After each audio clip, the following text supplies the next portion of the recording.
ගොතා මම මේ චූරංග හාමුදුරුවෝ. ඔව් කියන්නේ. මේ අද දිවයින පත්‍රයේ බණ්ඩාරනායක ගැන ලිපියක් තියෙනවා. ඔව් පොඩි ප්‍රශ්නයක් තියෙනවා මම. ඉන්ස්ටිටියුට් සම්බන්ධ ඔය ප්‍රින්සිපල් කියන්නේ මීට අවුරුදු 5කට විතර ඉස්සෙල්ලා ආපු එක්කනද?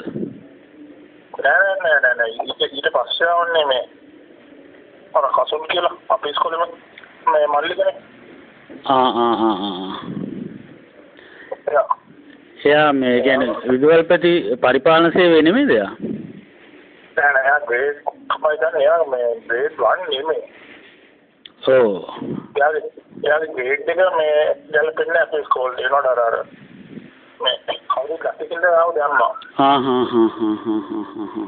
ඊට පස්සේ ඒනෝඩ අර මොකද රාජ්‍ය පරිපාලන සේවයේ තිබ්බදී අපේ ඉස්කෝලේ මේක දිදී. ඒකට ඒකට ඉන්ටර් හෝල් කරලා. දැන් ඉන්න බිල්ඩින් දැන් අලුත් වෙලින්න ප්‍රින්සිපල් ග්‍රේඩ් එක හරි ඒනෝට යාට කිසිම එක්ස්පීරියන්ස් එකක් අර මේ වෙන මොකුත් නැහැ අපේ ඉස්කෝලේ මොකද ලෙවල් එකේ පාලනය කරන්න. අර අපේ මල්ලවාරච්චි සයිඩ් වෙච්ච වෙලේ නේද? අන්න ඒ වගේ තමයි තියෙන්නේ. ඔව්. ඒ වගේ දෙයක් ඇත්තටම ඒ වගේ දෙයක් නැතිනේ. ඒ කියන්නේ නැත්තම් අර තමන්ගේම ඉස්කෝලේ හින්දා මුකුත් කරගන්න බැරිද දන්නේ නැහැ. දැන් ගියේ කියලා අපේ ඉස්කෝලේ දැන් අලුත් ගන්නේ ඉන්න අපේ ඉස්කෝලේ නෙමෙයි. දැන් ගියේ හොඳේ කියලා අපේ ඉස්කෝලේ දැන්. කොහාටද ගියේ? යා මම දන්නේ මේ මිනිස්ට්‍රි එකට හරි මේ එක්සමිනේෂන් ඩිපාර්ට්මන්ට් එකට ගියේ මචං. ඊට පස්සේ මේ ඊයේ පෙරේදා දාවේ එක්කෙනා. දැන් මාසයක් දැන් වෙනවා. ඉතින් ඉස්කෝලේට හුරු වෙන්නත් ඉතින් කාලයක් යයිනේ නේද?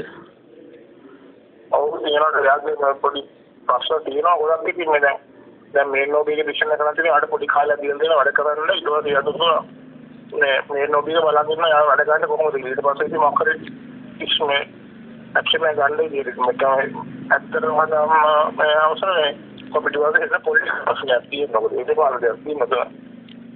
ඒ කියන්නේ ජේපී කාර්යයද? ඊටල වකල්ලම සීන් එක තමයි ආපු එක්කෙනා. ඒ කියන්නේ ආපු එක්කෙනා ජේපී එක්කෙනෙක්. ඔව්. මොකද මේ ඉන්ටර්වියු එකේ මෙයාව සිලෙක්ට් කරන්නේ අපේ ඉස්කෝලේ. ඒක කොහොමද කරන්නේ අපේ ඉස්කෝලේ ඇවිල්ලා තියෙනවා. අසවලක් තමයි ඒක තමයි අපි කියන්නේ. හරියටම ඉස්සර ෂුවර් නෑ. ඒකම තමයි ඉස්සර දැන් හම්බෙන්නේ. ටික. හරි. කොහොමද ගවර්න්මන්ට් එකේ හරි පිළිවෙලට ආපු අපොයින්ට්මන්ට් එකක් නේ බාර ආරන්නේ ඒකට මචං අර ඒක වෙනස් කරන්න හරි අමාරුයි. ඔව්. ඒ ප්‍රශ්නයක් තියෙනවා. ඒ පත්තරේ තිබ්බ විස්තරේ නම් ටිකක් බරපතලයි නේද? ඔව් මම දන්නේ බරපතල මොකද්ද? අතුල මම හත්පත් කරන්නේ මේ ඒක දෙමෝබියොත් සහර ප්‍රොටෙක්ට් කරනවා පොඩි ප්‍රශ්න පොඩි. මම දන්නේ වන්ද ගත්තම මේ මාසෙට අමාරු ඉස්සෙල්ලා කරලා මොකද මට ළඟදී පොඩ්ඩක් බාරලා කරා මට පොඩ්ඩක් මේ ඔෆිස් එකට ඉන්න පොඩ්ඩක් කියුණා. දැන් පොඩ්ඩක් තාත්තට බරපතල ඊට තමයි ඉන්නේ. ඔව්. පොඩ්ඩක් අධිකාරිත් එක්ක පොඩ්ඩක් කතා කරලා බලන්න මොකද දැන් තාත්ත කියලා තමයි හරියටම දන්නේ ඔක.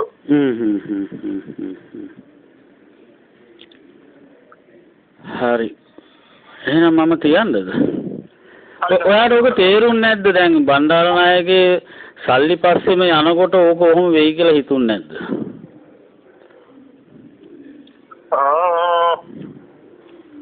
ඒකම කියන්නේ බෑ සල්ලිවත් නෙවෙයි සල්ලි ප්‍රශ්නකුත් නෙවෙයි තියෙන්නේ. ඔව්.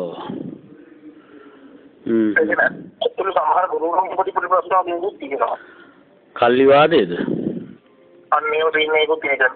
ඒක ඇත්තට සමහර ගුරුවරු ඉස්කෝලේ සෑහෙන හම්බ කරන් තියෙනවා. ඒ වුණේ මාර පසුන් ඒනෝට නැවතිලා තියෙනවා. මොකද එයා හරි ප්‍රැක්ටිකල් දාලා උඩට කරලා ඒවා නවත්තලා හරි පිළිවෙල වැඩි වෙලා තියෙනවා. ඒ වගේ කාලේ. දැන් යාට විරුද්ධව මේ පිළිවෙල සපෝට් කරන්නේ අරවට අහුවෙච්ච ගුරුවරු තමයි. ඒ කියන්නේ මේ අලුත් විදුහල්පතිට උදව් කරනවා ඒ අර අහුවෙච්ච කට්ටිය. අන්න ඔය වගේ ප්‍රශ්නකුත් තියෙනවා ඒක. හරි බලමුකෝ මොකක් හරි. හරි.